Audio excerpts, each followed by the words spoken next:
Hello, and today we are looking at the effect of temperature and pressure on rate of reaction. So we're going to see how both of those factors affect rate of reaction and explain why. And I'm going to show you a practical that looks at how changing temperature affects our rate of reaction.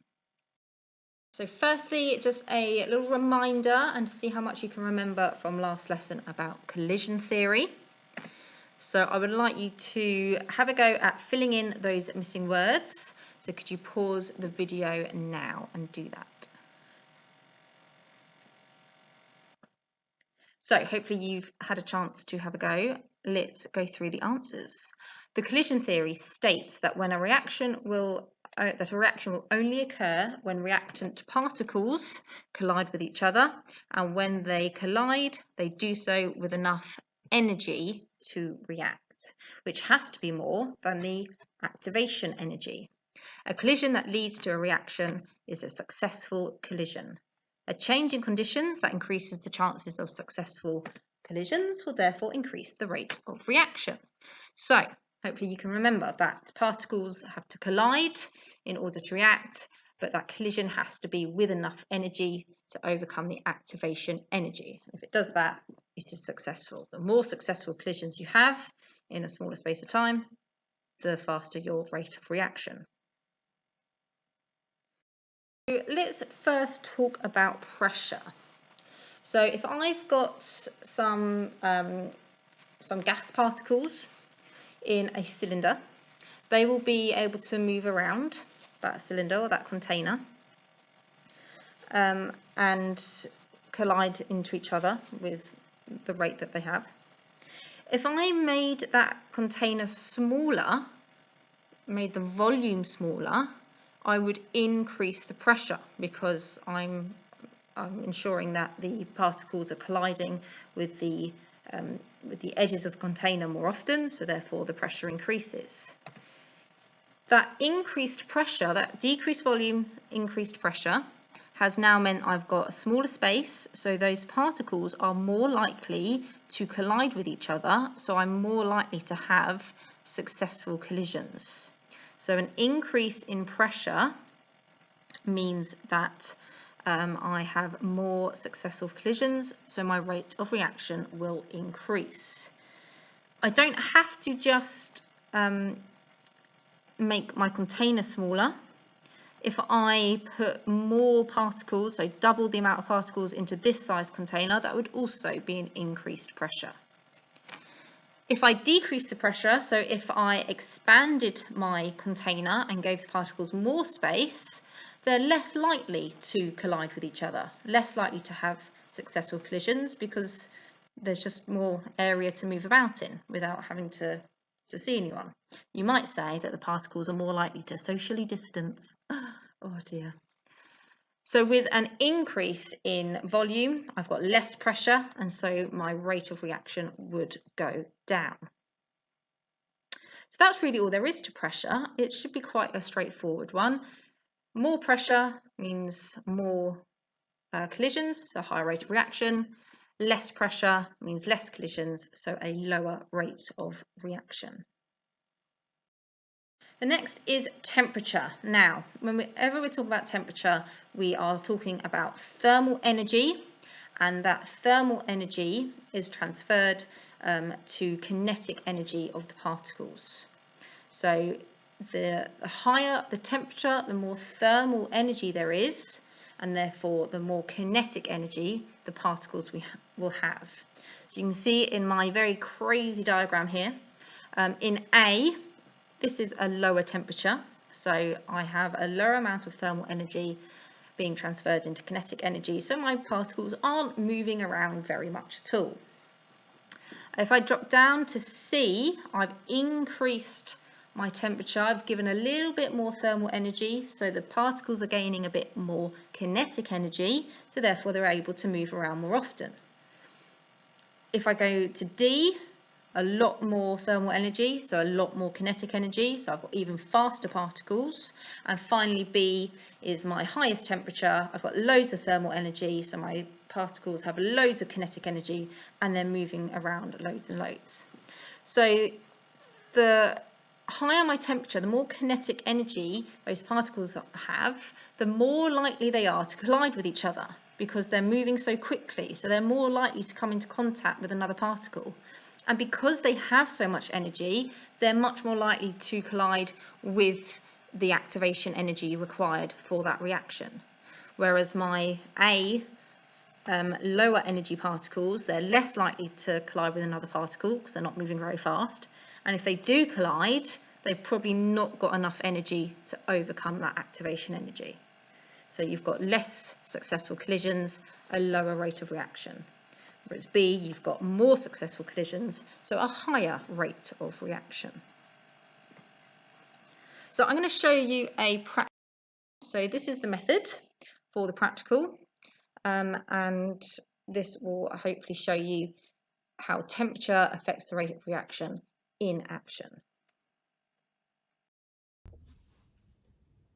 So we're going to investigate how temperature affects the rate of reaction by using sodium thiosulfate and hydrochloric acid. Now, to make sure that my test is valid, I need to think about the control variables I'm going to use. So I will make sure that my volume of each of my chemicals is the same each time, and the concentration of each chemical doesn't change. So I've got a 0.1 molar sodium thiosulfate, and I'm going to use 20 centimeters cubed of this, and a 0.5 molar hydrochloric acid, and I'm going to use 5 centimeters cubed of this. Now, the way this reaction works is we are looking for a colour change, and to make sure that we have the same end point in our test, I'm going to use this very technical contraption of a cross drawn on a piece of paper. So to start, I need to measure out my two chemicals.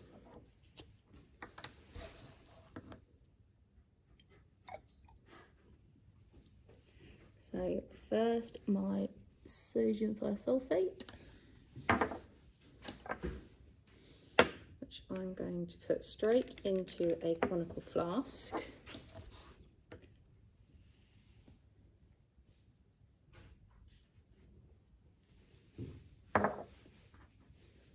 Put it back on.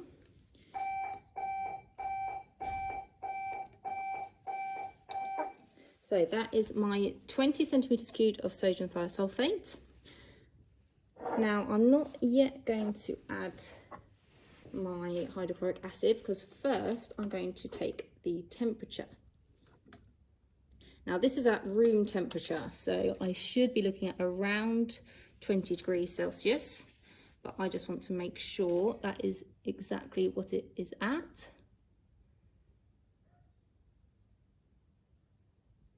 And it looks like it's on about 19.5. So I'm just going to give that a few minutes to make sure that the temperature reading is correct, and just move my camera around. So whilst I've waited for that to stabilise at the correct temperature, I have taken a bit of time to draw myself up a results table. Like so. So you can see I have my temperature column here, which I've left blank because I want to make sure I can put in the most accurate temperature that I can. And then I've got my time in seconds, so that's where I'm going to put my recording. And also this rate of reaction column, which I will talk about towards the end when we are finished. So as you can see, my thermometer is reading 20 degrees. So I shall put that into my table. Now, I have set this up so that you can see a lovely bird's eye view of my cross on my piece of paper, my sodium thiosulfate already in the conical flask. I've measured out my hydrochloric acid, 5 centimeters cubed of that. And as soon as I pour it in, I need to start my stopwatch to start timing. So here we go.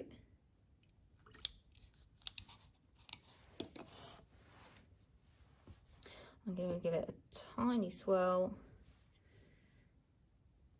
And now you watch this science happen.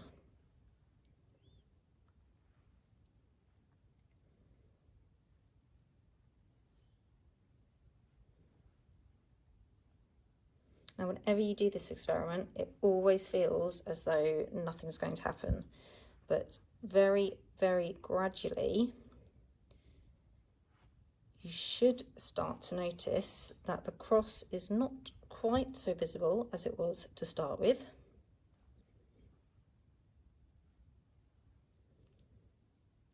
And it is starting to go cloudy.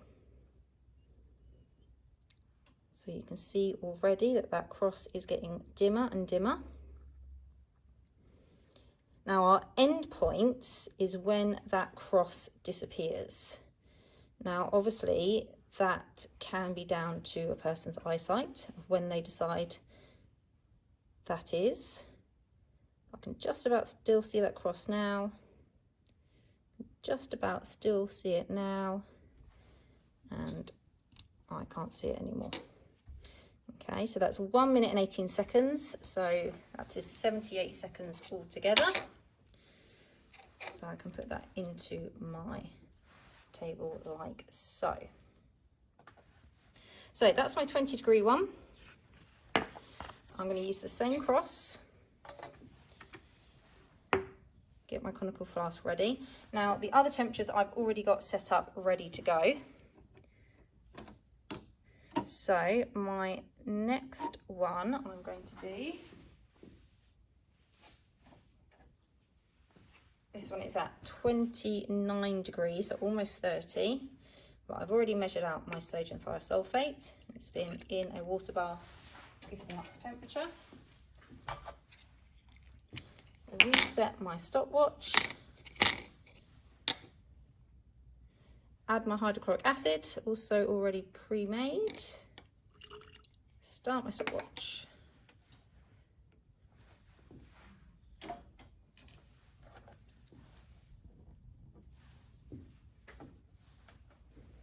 Now I'm going to watch for that cross. Now, judging by what we know about how temperature affects the rate of reaction, we would expect a slightly quicker time.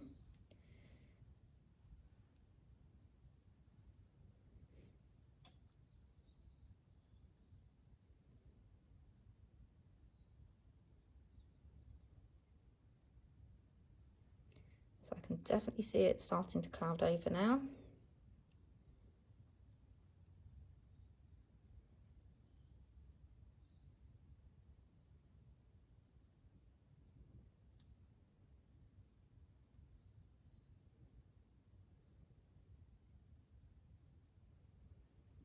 I can still just about see it. I can just about see it.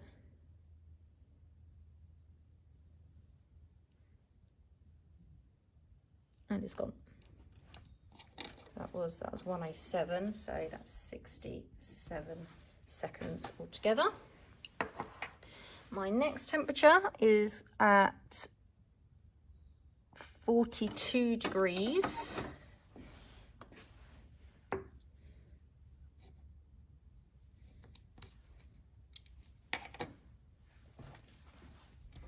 Get that written down. So again, I have already got these already heated up. My sodium thiosulfate is going in.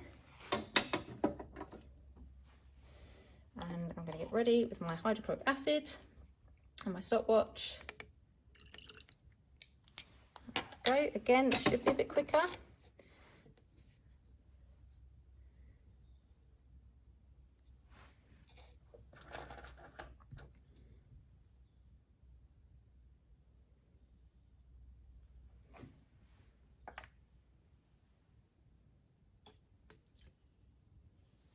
It's definitely clouding over.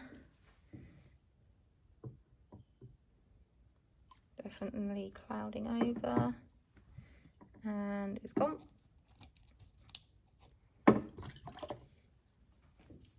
So we are on 33 seconds for that one. My next temperature, we're going up again.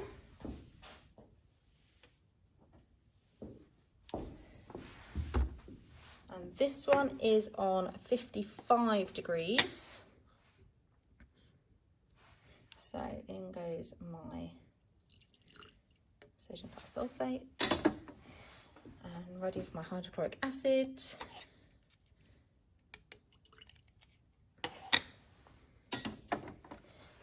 So it should be quicker still.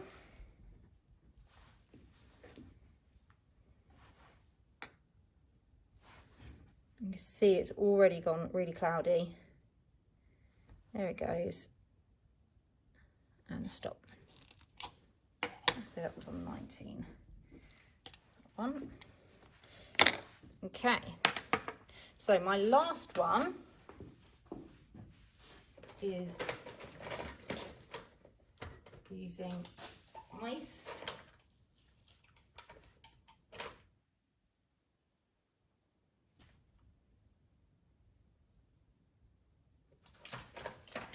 So we are on about half a degree for this one. It's very, very cold. Should be the longest. Let's see how long it takes. Sodium thiosulfate in. And my hydrochloric acid. Go.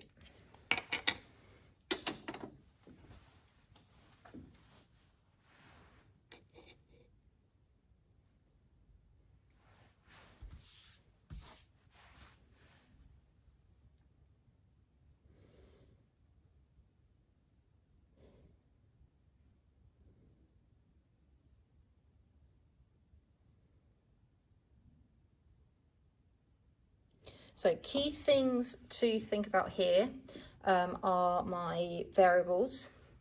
So my independent variable is my temperature. That's what I've decided to change. That's what I'm investigating. Dependent variable has been the time taken to reach the end point. And my control variables, I've had to make sure my volume of liquids are the same so that we've got the same number of particles. My concentration is also the same. I've used the same cross on the piece of paper so that the depth of colour of the cross is the same each time. I've used the same measuring cylinders to measure out my chemicals, and I've used thermometers to make sure my temperatures are accurate.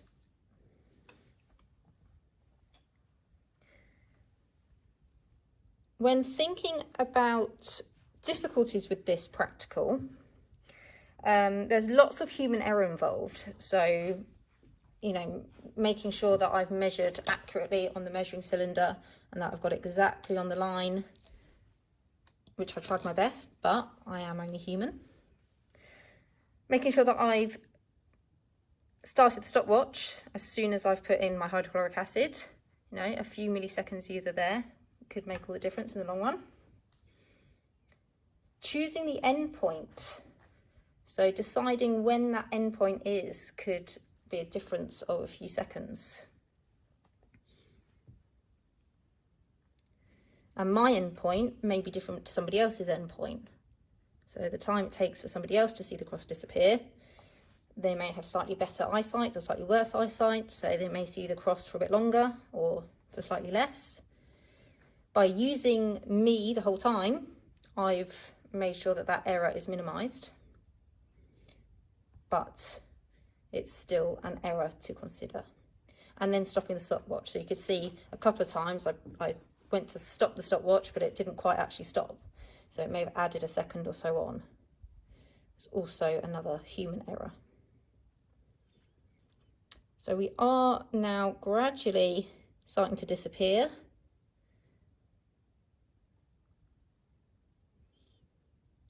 We're at 3 minutes now.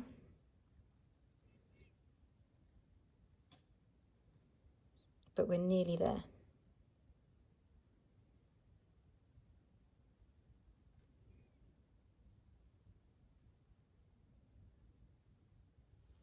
So here I am measuring the rate at which my product is made. So it's the product, the precipitate, that is turning it cloudy. So how quickly that product is made is determining how quickly it takes for the cross to disappear, which is almost gone. And I would say, yes, that's done.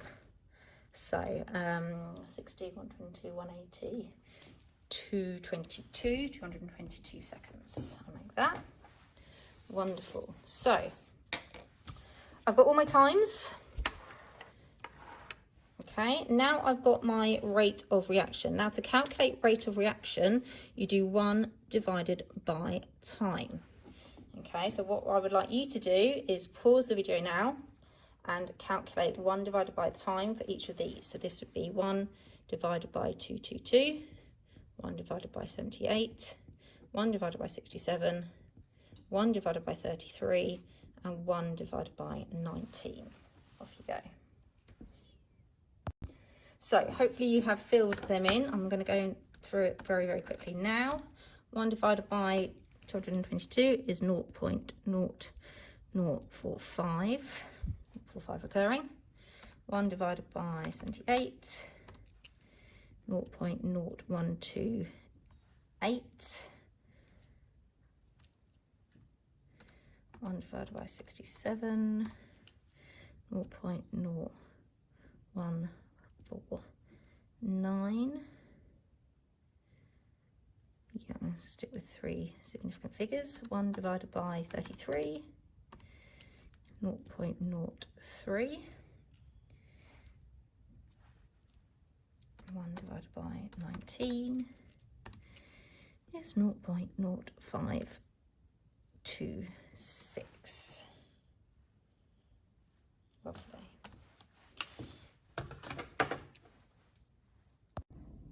So now that I have my rate of reaction, I can draw a graph, and that will show us how temperature affects the rate of reaction. So temperature is my dependent variable, so that is going to go on the x-axis. Remember, it's alphabetical order, x, y. So the x-axis will be this column, y-axis will be this column. So here's one I drew earlier. Now, temperature is fairly easy along the bottom, so I'm going up in tens. Up the side for rate of reaction often gets quite tricky because I'm using lots of decimal places, but it's really no different from any other number sequence. Okay, so I've gone up in 0.005s, so 0.005, 0.01, 0.015, 0.02, etc., all the way up to 0.055. because that will make sure I get up to my highest rate of reaction. So now it's just a case of plotting those points. So at 0 degrees, my rate of reaction was 0.0045. So 0 degrees. A good way of doing this is every 2 squares is 0.0001. So 0.004 would be there, 0.0045 would be here. I'll do my cross there. At 20, I had 0.0128. So if I go up to 0.01, be 11, that'd be 12. 128 would actually be about there, just above 0.0125.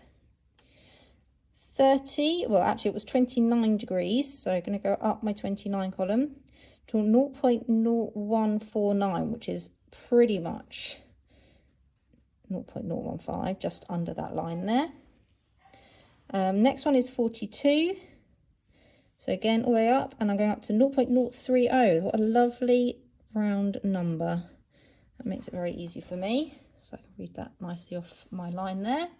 And lastly, 55 is 0.0526. So 55 would be up here. 0.05, 51, 52, 55, and it will just be there. So these are my points. Now I can see that I have got an absolutely beautiful curve there. Oh, I do love chemistry. So line of best fit. Not my best one in the world, but there we go. That would have been a bit lower, been better. Okay, but line of best fit, I can quite clearly see that as my temperature increases, so does my rate of reaction. As my temperature gets hotter, the rate of increase of my rate of reaction is also higher. Okay, so at lower down temperatures, I've got quite a steady increase, but once I hit 30, my increase in rate of reaction gets quicker. Okay, so I've got this kind of almost nice steady bit and then rushes up.